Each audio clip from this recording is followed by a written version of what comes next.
that's how it works. You know, you gotta make sure the quarterback isn't seeing guys open. But you could do that. We did that at times last year, and you know the guys aren't open in rhythm, and the guy gets another hitch and another hitch and another hitch, and then he finds him after his third hitch, and guys are like, "Oh my God, this is a terrible defense." And it's like, really not. I mean, he wasn't there. He didn't find him on his first look. He didn't find him at the top of his drop. He found him at 5 seconds, at 6 seconds. And I think the strength of this D-line is that they're never letting him get comfortable enough to feel like he could hit him in rhythm.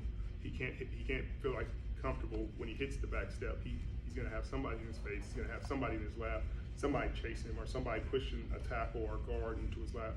And that's what you appreciate. That gives us the ability to play fast and to trust that we're going to work in unison when we're pressuring, when we're covering the back end. With the Seahawks, I think, what was it, between 12 and 13, you guys picked up Bennett and Averill. Yep. Can you kind of compare what 17 or 18 to 19 and that transition was? Is it a similar kind of improvement, pass rush help in the secondary? Yeah, it's definitely a similar improvement. It's just, like I said, it's guys putting a lot of pressure on them, making them uncomfortable back there. Anytime a quarterback's uncomfortable, when he gets to his drop, he doesn't feel the same. When he's looking at deep developing passes, they can't block it the same. And in the back end, you understand that they can't run the same double moves, triple moves that they're accustomed to running. When they get those kind of protection looks, somebody's going to break down. Somebody's going to win one-on-one, and that's what makes this D-line has made this D-line so great early in the season. Well, what advice have you given Emmanuel Moseley this week? Just trust himself. He's a really good player. He can play at a high level, and understand that this game isn't any different than any he's played in the past. It'll be a cool moment for him. I'm happy for him. I'm excited for him, and I can't wait to get out there. Well, what did you see from him, whether it be in the off season, in the meeting room, or on the practice field, where you're like, okay, this guy gets it, and we trust him? Well, he just doesn't back down from anybody. I think that's the one of the greatest barometers for me when watching a player is how he treats different opponents. You know, does he treat the main guy and the seventh receiver the same, or does he treat him different? Does he approach it differently? Is he less scrappy? Is he more reserved and conservative in his approach when he's the guy? But you get E-Man up there, and it doesn't matter, you know, who it is. It doesn't matter if he's going against the ones, threes, twos, the starter, the backup, a rookie, a vet. He's going to approach it the same way every time, and he's going to be scrappy. He's going to be competitive. He's going to be close to the ball, and he's going to have a chance to make a play at it on the football. And that's all you can ask for at the corner spot. Are you describing yourself as well from 2011? Do you remember your starting debut? Yeah, you know, I may have, I appreciate that. I was asking, I wasn't telling. I may have been known to cut a rug back in my day, but I just honestly, it's a little different for him, but I think that it's a huge opportunity, and I think he's going to embrace it the same, and he's not going to. I think that on the outside, people are more anxious and feel kind of odd about it than we do. We feel very comfortable and confident with the guys that we're putting out. Who did you make your starting debut against? Do you remember? AJ Green, the Bengals. How'd it go? It went good. I got me a pick. I should have had 2. A few balls thrown. A few conversations afterwards. The whole run around. So that's his E-Man's bar is to get at least one. Well, it's a different journey for you, man. It's going to be. He's an SEC guy. I'm a Pac-10 guy. So the journey's different. But I look forward to him having a great game. I feel like you've probably been on the ends of both sides. So would you rather be the hunter or the hunted? That's a great question. Honestly, I don't care. Either way, I'm winning. If you're coming after me, you're coming after more than you can bite, more than you can chew. And if I'm going after you, it's about to be, it's about to be more than you can handle. So I think either way, I feel comfortable, and I think this team is comfortable either way. I think it's more appreciated being an underdog right now because these guys don't think about it, they don't worry about it. Next game, next opponent. Next game, next opponent. As they get older and get more known, and we stack a few seasons of good football on tape, things have changed and circumstances have changed. But I think the experience of being the underdog and being the unknowns will benefit them. As someone who has covered Odell Beckham Jr. before, are there any tips you can give E-Man on covering him in particular? Yeah, there are tons of tips I can give him, and I'm going to give them to him.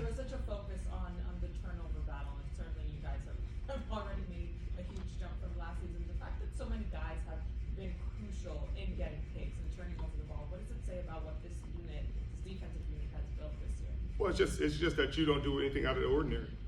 Very few of those picks have been crazy, extraordinary efforts by individuals. You know, it's just guys doing their job, being in the right place, right time, and that's what I tried to make obvious last year is that that's great defense. You know, it's not always an outstanding break or man, they trapped this guy, or you know, sometimes it's just guys doing their job over and over and over and over and trusting the system and trusting that if everybody does their job effectively, the D-line will hit the quarterback's arm or the ball will get tipped up or somebody will punch it out and it'll end up on the ground and you'll be right place, right time. But when you try to hunt for picks and turnovers, then you give up big plays. You know, you try to jump this route, you're like, oh man, I just need to make a play, I need to make something happen, I need to change this game. Well, you're gonna change it for the worse sometimes. You know, you're gonna sit there and try to get a pick six and give up six. So it's all about being disciplined and trusting the guy next to you, and I think our team is doing a great job of that. Consistency there. Consistency for sure. Consistency is every day in practice, every day in OTAs, and that's what allows us to have the trust that we have right now with one another. Some of these guys have only played together 3 games, and you see a level of trust that goes beyond those 3 games because every day we've taken the practices serious, we've taken the workout serious, and it's built the trust that you need to play effectively. Richard, you ever talked about with Kyle's run game that he really challenges guys' eye discipline and then can also make defenders just hesitate even for a split second, which do you understand kind of what they're talking about and like what might be an example of?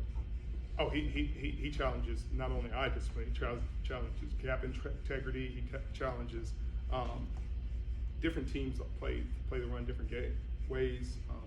Some teams like to, each guy has a gap, one gap football. Some guys, you know, you'll have a D lineman who has this gap or this gap depending on what he sees. And Kyle will challenge and move. He'll start a run on the hash and be into the boundary. And the run will hit in the A gap on the opposite side of the numbers. And that's almost 30, 40 yards away. And so when you're moving the entire run game, entire O-line, D-line, 40 yards away and the running back's just waiting for a gap to pop, that's tough.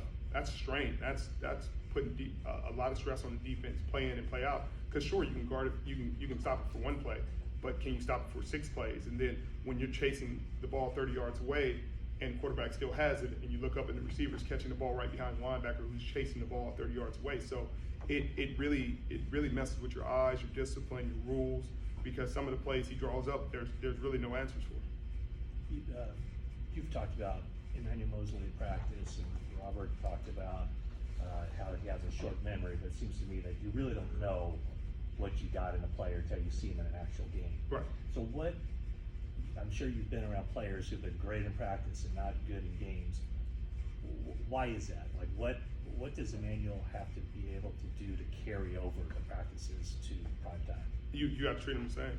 You got to treat him the same in the respect that you take as serious practice and practice reps and the detail in which you put into them, and also don't change things up on game day. Sometimes game day guys get overhyped and hyped up and anxiety and butterflies, and then you start to see different things than you saw in practice because you weren't taking it the same. You weren't treating every rep like it's game-like. And when you start to treat things like it's game-like in practice, then the transition is much cleaner. You know, you're not just walking around practice like, hey, oh, he caught that one, I would have had that in the game. Or man, I would have broke that up in the game. Oh, man, I saw it. You know what I mean? Some guys play at a different pace in practice, and they can turn it on in the game. And other guys have to play at this pace all the time because that's all you know. That's you play at this pace, and on game day I'm going to play at the same pace because I need to know the spots I'm going to be in and the plays I can make and I can't make, and try to adjust accordingly. And he practices how he plays. How different is the approach this year, just in terms of pre-snap disguises you guys are doing in your coverage, and how much has that benefited so far? Well, it's a lot different than it was last year because guys are more comfortable back there. Obviously, Tart's been back there for a while. Timo has come in and done a good job of stepping right in and understanding what we want to show and how we want to boss and disguise things. And I think it's benefited us tremendously. But you know, at the end of the day, it starts up front, and you can disguise, you can make it look clean, you can make it look ugly, and if they go out there and wreak havoc,